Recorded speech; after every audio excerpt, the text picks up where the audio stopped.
Welcome back. It was far short of what many countries were hoping for, but United Nations climate talks, which have just ended in Poland, have made modest progress. The annual negotiations almost broke down at one point. But as James Aiken tells us, some last-minute haggling achieved enough to pave the way for a new deal to fight global warming. A NASA satellite image shows a piece of Antarctica the size of Singapore slipping into the ocean. Because of the warming waters, scientists don't really know where this new iceberg will eventually float to. Half a world away, delegates from almost 200 countries have just spent the last 2 weeks trying to map out climate strategies intended to keep icebergs where they belong. The goal is to have a pact signed in Paris in late 2015, setting out firm targets and dates for carbon emission reductions. But getting there has always been a delicate process. There were some quite clear differences about in the way that different countries conceive of the structure of an agreement, and in particular with respect to the classic kind of developing country divide. And it's a big divide. On one side, developed countries, led by the US and the EU, are fighting what they say is a double standard, requiring only developed countries to make specific commitments to cut emissions. On the other side, developing countries like China, India, Brazil, and Venezuela insist that richer countries must make deep cuts in emissions, while allowing emerging economies to continue to burn fossil fuels. The Chinese delegation argued that it was flexible and made concessions, but insisted that developed countries weren't flexible enough. After several hours of deadlock, it looked like the talks might collapse. Hearing no objections, it is so decided. In the end, a compromise was reached, changing the wording of a final document to contributions from commitments, vague enough language to allow both sides some wiggle room. Some environmentalists call the conference a failure, but as the EU's climate commissioner put it, the fact the process is still alive is progress. James Aiken, TVB News.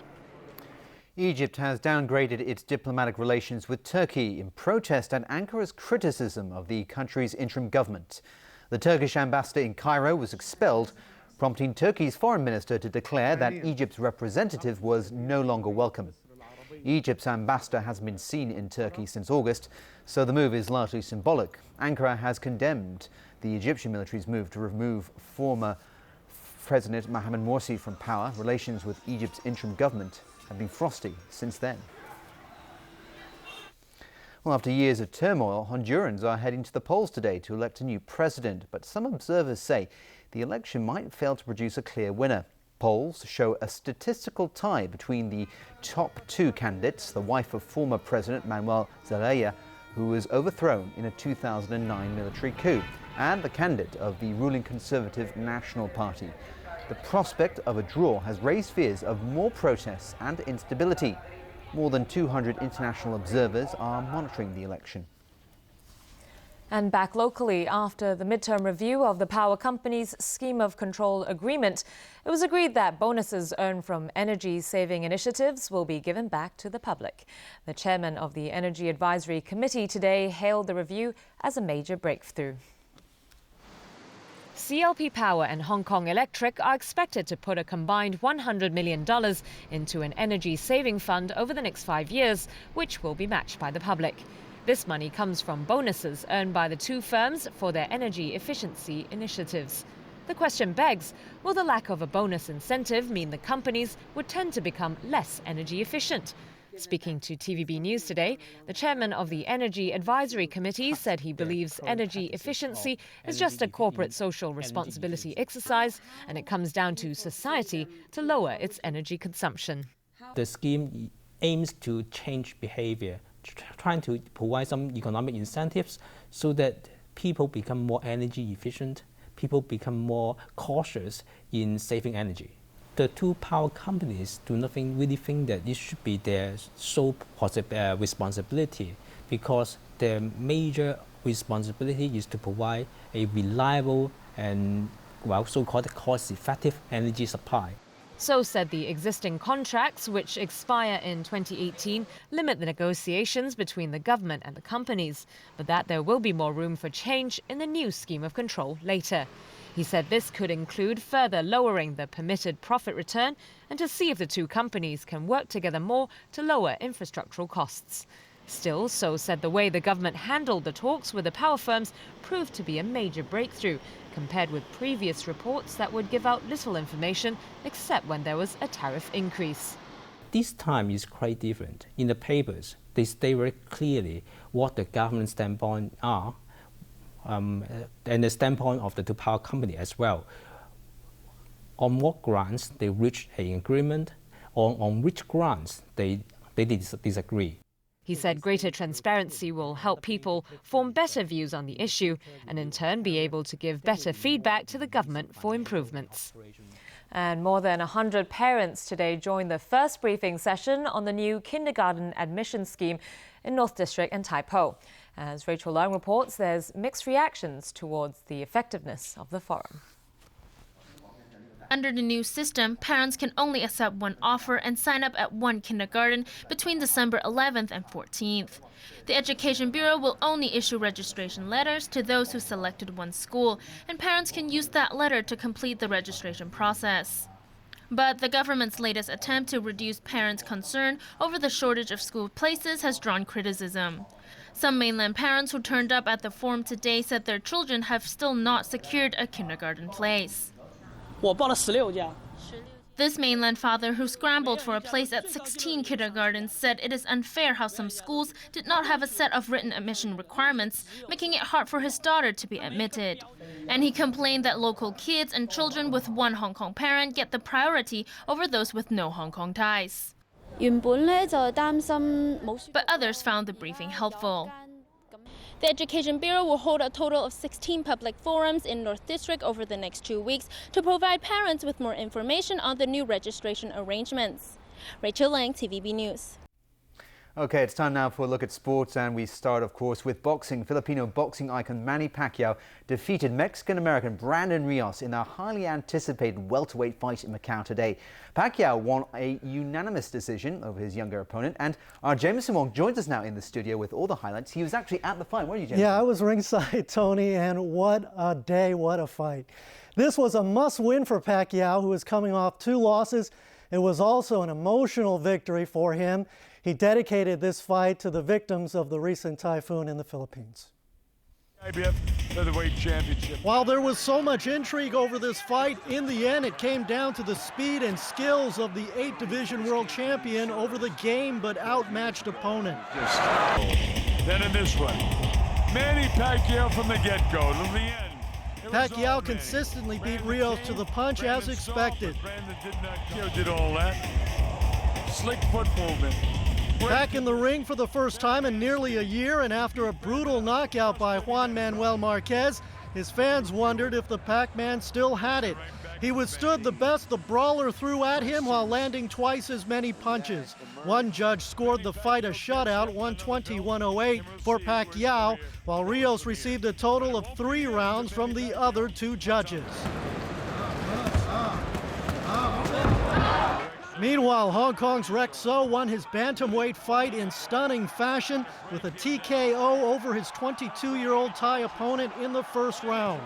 So improved his record to 11-0, keeping him on track for a world title fight, possibly within the next 2 years. That's it. It's all over. He did not do anything. Winner by way of technical knockout. And China's 2-time Olympic gold medalist Zhou Shiming improved his professional record to 3-0. The 32-year-old won a unanimous decision over Mexico's Juan Toscano. Now the fights are over, but we're not done. We were there for the whole weekend of excitement in the lead-up to this historic event. From David Beckham to G-Dragon and other surprises. Hi, this is Michael Buffer, and introducing from the red corner, out of San Francisco, California, USA, by way of Hong Kong, a man who has never missed a deadline. Ladies and gentlemen, Jameson, the newsman Wong. The great Michael Buffer. Now you know my new ringtone. And Macau's big fight weekend has been called a success, and there's already talk of staging another Pacquiao match in Macau sometime next year. One more report to go, Tony. Thanks very much, Jameson. Looks like lots and lots of fun. Okay, let's move on to badminton. And at the Hong Kong Open, shown here on TVB Pearl, #1 seed Lee Chongwei of Malaysia defeated Indonesia's Sonidwi Kunkuro. The scores were 21-13 and 21-9. In an all-Chinese women's singles final, Wang Yihan beat Wang Shixian in 3 sets. The scores were 21-13, 16-21 and 21-15. It was Wang Yihan's 5th title of the season.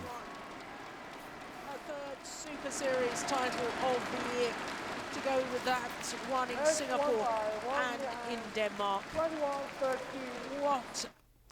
And more sporting exploits now, and it involves none other than Britain's Prince Harry, who's preparing for an extreme kind of physical activity, and that is trekking in the South Pole. Having arrived at his Antarctic base camp on Friday, he has been acclimatizing to the hostile conditions. Harry's in the continent of ice and snow for a charity trek to raise money for wounded servicemen and servicewomen.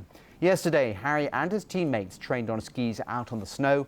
Earlier in the day, the Prince logged his kit weight for the grueling 321-kilometer trek. Wow. And that's the news for tonight. Thanks for watching. Good night.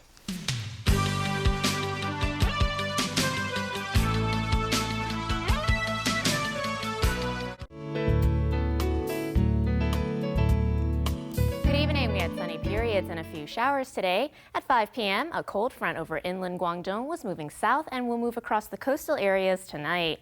Today's temperatures ranged from 21.3 to 25.8 degrees, and the current temperature is now standing at 21.3 degrees Celsius. 15.1 millimeters of rain has been recorded since midnight. So, Freddie, how's the weather tomorrow?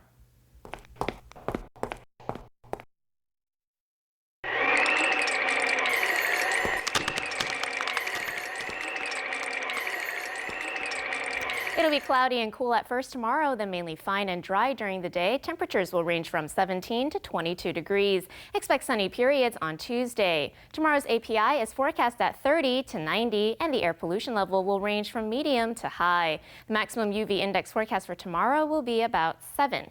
And now to the latest global weather update. Sunny in Shanghai, showers in Taipei, cloudy in Xiamen. Sunny in Guangzhou and Macau, cloudy in Chengdu. Sunny in Beijing, rain in Seoul and Tokyo. Rain in Bangkok and Manila, bright in Ho Chi Minh City. Bright in Kuala Lumpur, thunderstorms in Singapore, showers in Jakarta. Sunny in New Delhi and Karachi, cloudy in Mumbai. Cloudy in Cairo, showers in Nairobi. Sunny in Brisbane, showers in Sydney, bright in Melbourne and Auckland. Cloudy in Toronto, windy in New York. Cloudy in Vancouver, sunny in San Francisco and Los Angeles. Cloudy in London, Paris and Frankfurt, bright in Amsterdam, snow in Zurich. And that's weather. Good night.